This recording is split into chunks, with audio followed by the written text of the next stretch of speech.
बिस्मिल्लाहिर्रहमानिर्रहीम। अस्सलाम वालेकुम नाज़रीन, मैं हूँ साकिब बशीर। तीन मौज़ूआत पे हमने बात करनी है। एक तो इमरान खान के जो जेल में आज केस था वहाँ पे क्या हुआ, जेल की रुदाद आपके सामने रखेंगे। इमरान खान ने आज मीडिया से बात भी की और जज के साथ भी उन्होंने आज जज के सामने भी एक बात की, वो आपके सामने रखेंगे कि आज वहाँ पे अडियाला जेल में माहौल क्या था। इसके अलावा हम बात करेंगे कि जो खतीजा शाह हैं वो 9 मई के केसेस में ज़मानत पर हैं। उनको आज लाहौर में एक जेल रिफॉर्म्स के हवाले से बड़ी अहम मीटिंग थी जिसमें CJP chief justice of Pakistan justice या अफरीदी मौजूद थे, chief justice Lahore high court Neelam Aslam मौजूद थे और दीगर हुकाम उसमें मौजूद थे। तो उसके तनाजुर में हम बात करेंगे कि खतीजा शाह को जेल रिफॉर्म्स कमेटी में शामिल किया गया है। एक नई बहस और खलबली मच गई है कि खतीजा शाह जो 9 मई के मुकदमात में हैं उनको जेल रिफॉर्म्स कमेटी में कैसे शामिल किया गया। अंदर की कहानी आपके सामने रखेंगे कि यह हुआ क्या है। इसके अलावा चीफ जस्टिस या अफरीदी ने एक अहम इजलास और अहम बैठक अब बुला ली है। उसके हवाले से हुकूमत के हल्के जो है वो उनके अंदर एक हलचल है। इस अहम बैठक की आइंदा के मंजरनामे पे क्या असर होगा, क्या असरात होने हैं, इस पे तफसील के साथ बात करेंगे। सबसे पहले इमरान खान के खिलाफ तोशा खाना 2 केस की आज अडियाला जेल में समाअत थी, जिस समाअत में आज फर्द जुर्म आयद होनी थी। जो स्पेशल जज सेंट्रल हैं ये शाहरुख अर्जमंद, उन्होंने आज अडियाला जेल में समाअत की। बुशरा बीबी लाहौर से आज जो आज की समाअत थी उसके दौरान मौजूद थी, अदालत के सामने पेश हुई।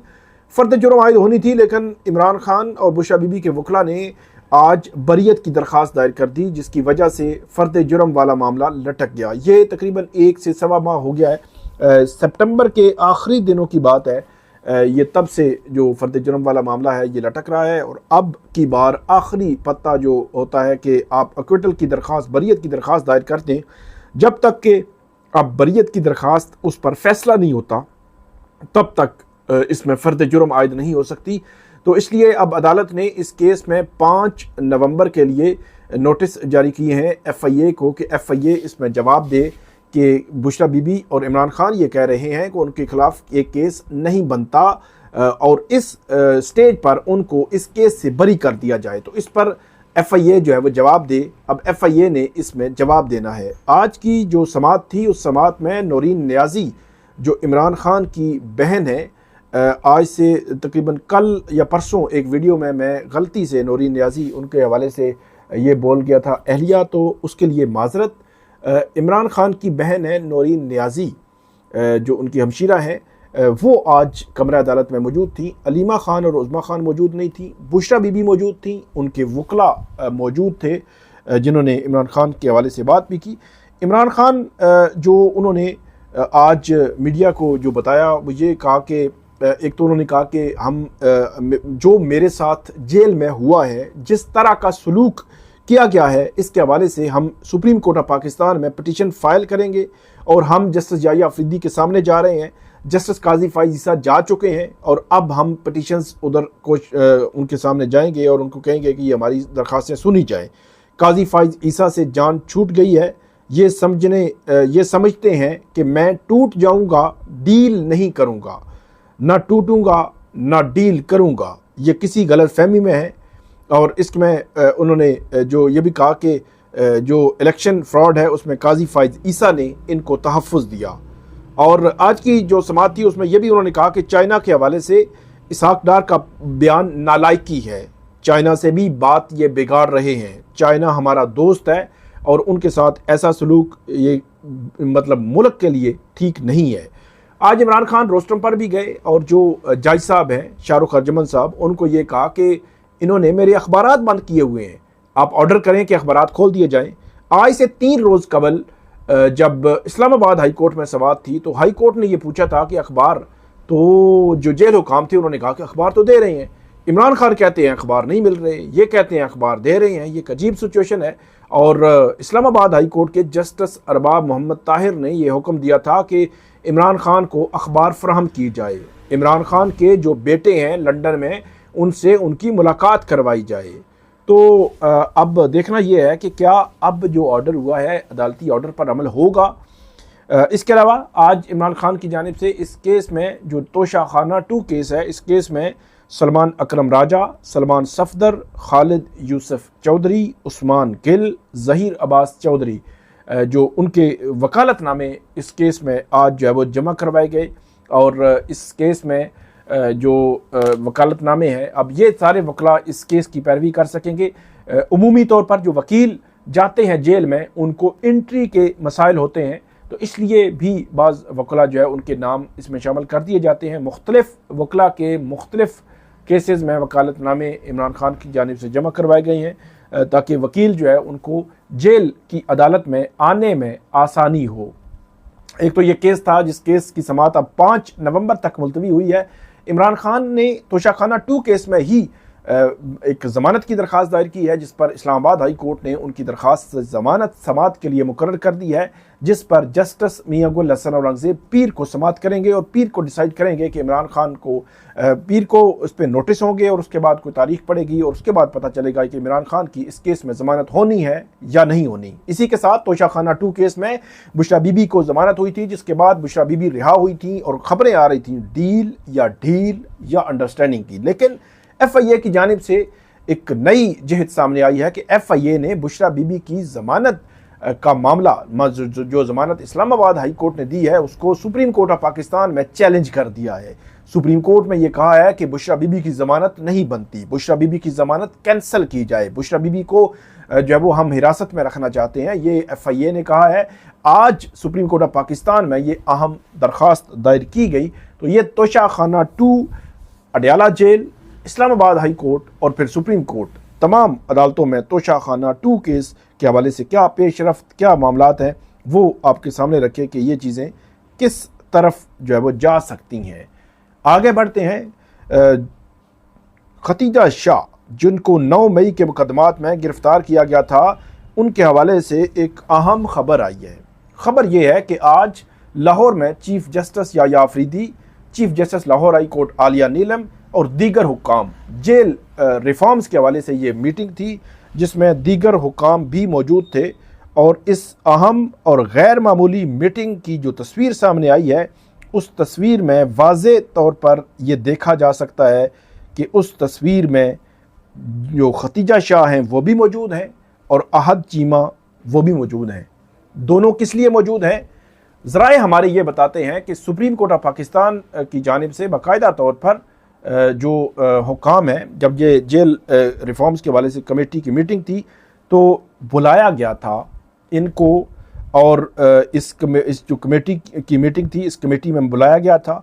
और अब जो रिफॉर्म्स के हवाले से कमेटी बनी है, उस रिफॉर्म्स कमेटी में भी इनको शामिल किया गया है। उसकी वजह यह है कि अहद चीमा 2 साल तक जेल में रहे, वो बेहतर बता सकते हैं कि जेल रिफॉर्म्स की कहाँ, कैसे, कब, किस तरह ज़रूरत है, क्योंकि जिस बंदे ने जेल नहीं काटी वो कैसे बताएगा कि जेल में किस चीज़ की ज़रूरत है और किस चीज़ की ज़रूरत नहीं है।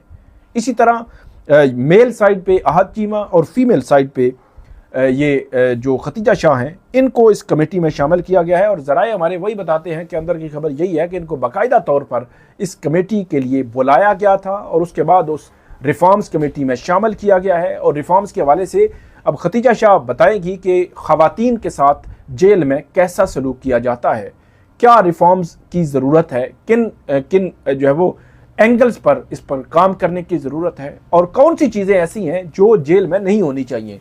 तो जिसने जेल काटी है वही इसका जो है वो बता सकते हैं, और वो ऐसे लोग हों जो पढ़े लिखे हों, वेल एजुकेटेड हों। तो अहद चीमा भी ब्यूरोक्रेट हैं, साबिक ब्यूरोक्रेट हैं, वो भी पढ़े लिखे हैं, और ये जो खतीजा शाह हैं वे भी पढ़ी लिखी हैं, यकीनी तौर पर बेहतर तजावीज़ देंगी। लेकिन इसका ये तो ह्यूमन एंगल है कि ह्यूमन जो जेल के हवाले से रिफॉर्म्स हैं, उन रिफॉर्म्स पर जो है वो काम करने के लिए चीफ जस्टिस ऑफ पाकिस्तान ने ये बेड़ा उठाया है। लेकिन दूसरी जानिब अहम और चीज़ और भी है, वो है कि जो खतीजा शाह हैं वो 9 मई के मुकदमात में खतीजा शाह ज़मानत पर हैं और उनके ख़िलाफ़ अभी भी ट्रायल चल रहा है।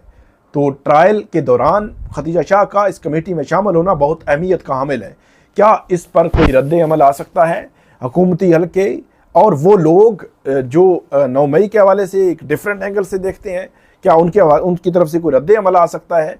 ये एक अहम पॉइंट होगा, अहम नुक्ता होगा। मैं देख रहा हूं कि एक नई बहस ने जन्म लिया है।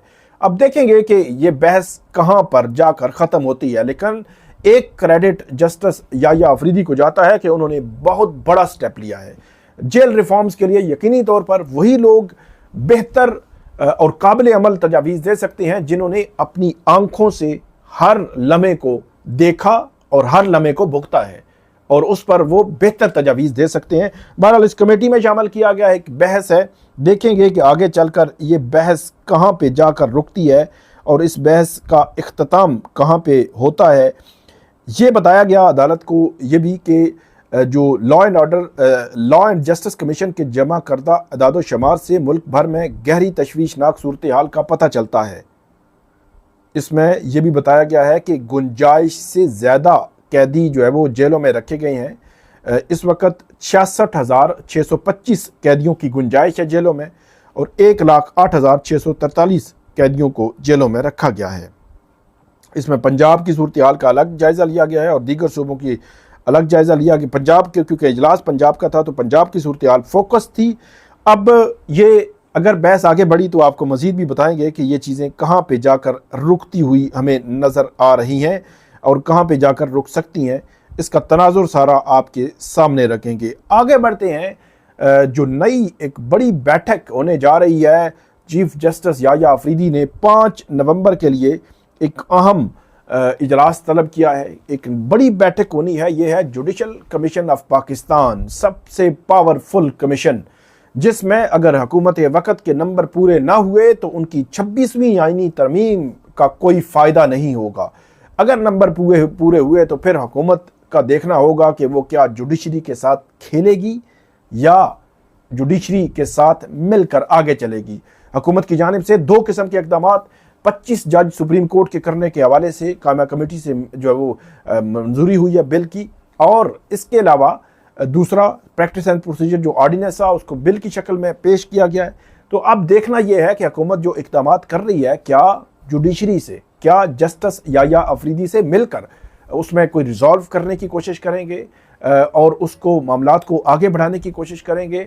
कुछ कोशिश की जाएगी कि अदलिया और एग्जेक्टिव के दरमियान कोई महाजराई ना हो, या हुकूमत जो है वो इसी तरह ही उसको देखेगी कि अगर उनके हक में कुछ चीज़ें नहीं जाती तो वो महाजराई पे उतरेंगे।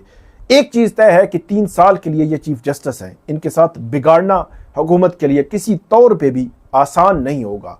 और ये देखना है कि 5 नवंबर को जुडिशल कमीशन ऑफ पाकिस्तान का जो इजलास बुलाया गया है उसमें सुप्रीम कोर्ट ऑफ पाकिस्तान के 4 जजेस होंगे और 2 अपोजिशन के जो रहनुमा हैं उमर अयूब और शिबली फराज, ये 6 होंगे, और दूसरी जानब हुकूमत के पास भी 6 वोट ही हैं तकरीबन। एक पीपल्स पार्टी के Farooq H Naik, Pakistan bar council 2, law minister 3, जो इसके अलावा जो मुस्लिम लीग नून के हैं वो उसमें शामिल होंगे 4, अटॉर्नी जनरल 5, और एक टेक्नोक्रेट की सीट पे 6ठी जो खातून है वो इसमें शामिल होंगी। तो 6 का ये बनता है वोट। अब देखना यह है कि जो आइनी बेंचेस तश्कील दिए जाने हैं, इन आइनी बेंचेस में कौन कौन से जजेस रखे जाते हैं। क्या सीनियर 3 जज आइनी बेंचेस के हेड होंगे, जस्टिस मंसूर अली, क्या justice chief justice Yahya Afridi आइनी बेंच के हेड होंगे, जस्टिस मंसूर अली शाह आइनी बेंच के हेड होंगे, जस्टिस मुनीब अख्तर आइनी बेंचेस के हेड होंगे। सबसे अहम मरहला जो है वो अब देखना है कि कौन इन आइनी बेंचेस का हेड होगा और कौन इनको प्रिजाइड करेगा। या हुकूमत जस्टिस अमीनुद्दीन खान पे नज़र रखी हुई है, क्या वो हुकूमत की ख्वाहिश पूरी होगी? ये वो सवालात हैं जिन सवालात के जवाबात आइंदा 4 से 5 रोज़ में आपको मिल जाएंगे। 5 नवंबर को ये अहम इजलास सुप्रीम कोर्ट ऑफ पाकिस्तान में होगा, जिसमें 12 मेंबरान जो है वो शिरकत करेंगे, और पहली दफ़ा होगा कि जुडिशल कमीशन ऑफ पाकिस्तान में जो पार्लियामेंटेरियंस हैं वो भी शिरकत करेंगे। तो ये आज की हमारी खबरें थी। उम्मीद है आपको हमारी ये वीडियो पसंद आएगी। इस पर फीडबैक दीजिएगा, कमेंट कीजिएगा। बहुत शुक्रिया।